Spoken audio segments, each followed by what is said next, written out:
Hello বন্ধুরা, আজকে অসাধারণ টেস্টি একটা রেসিপি শেয়ার করছি।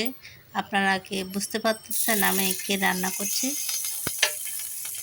একটু অপেক্ষা করুন, দেখবেন অনেক মজার একটা রেসিপি। যারা মিষ্টি খেতে পছন্দ করেন তাদের তো ভীষণ মজা লাগবে।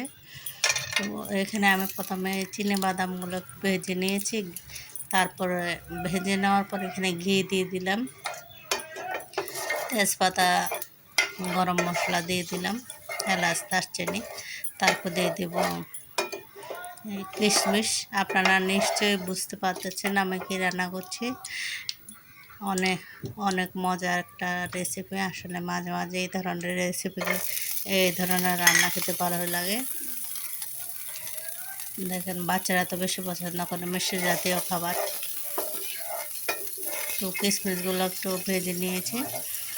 তারপরে আমি এখানে দিয়ে দিচ্ছি যে রান্নাটা করব সেগুলো এখনই বুঝতে পারবেন। দেখেন, একটু অপেক্ষা করেন,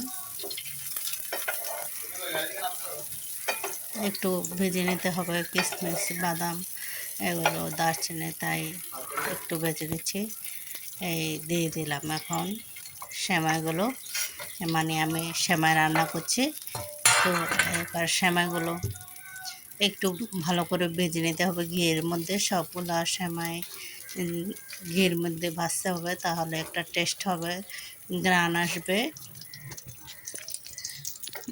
দেখেন, আমি রান্না করার সময় আমার ছেলে, মেয়ে, হাজব্যান্ড যেই থাকে সবাই সাহায্য করতে আসে।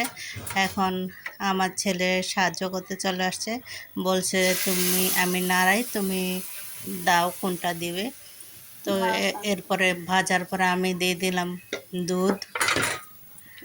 এবার দুধের মধ্যে সবগুলো সেমাই আমি ডুবিয়ে দেব। সবগুলো ডুবে আস্তে আস্তে রান্না করবো সিদ্ধ হওয়ার মতো। শুধু দুধ দিয়ে চিনি দিয়ে রান্না করলে অনেক মজা। চিনিটা অবশ্য দুধের মধ্যে দিলে ভালো হতো, কিন্তু আমি মিষ্টি খাই না বলে আগে একটু রান্না করা আমার জন্য নিয়ে ফেলেছি। তারপরে আমি মিষ্টি দিয়েছি, মানে চিনি দিয়েছি।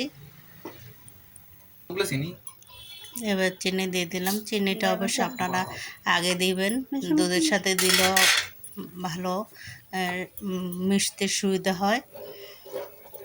দেখেন, দারুণ টেস্টি একটা রেসিপি দেখালাম, নিশ্চয় আপনাদের ভালো লাগবে।